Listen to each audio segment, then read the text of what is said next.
केहिए बोए लाली धनवा, केहिए बोएला कपास, केहिए बोए नारियलवा, नारियल फरेला आकाश, केहिए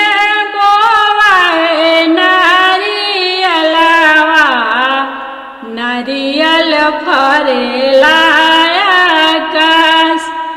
ससुर बोआई लाली धनवा, बसुर बोइले कपास, स्वामी जी बोआनी नारियलवा,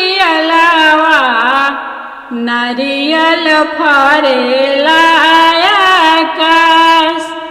स्वामी जी बोआनी नारियलवा, नारियल फरेला आकाश। कामरे होइहे लाली धनवा, काहो होइहे कपास,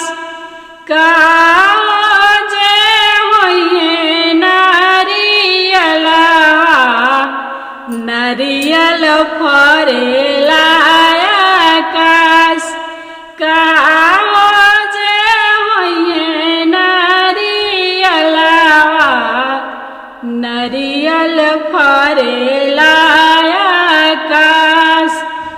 चिउरा कुटैहे लाली धनवा, बतिहर बनिहे कपास, आरगा दिए नारियलवा, नारियल फरेला आकाश। आरगा दिए नारियलवा,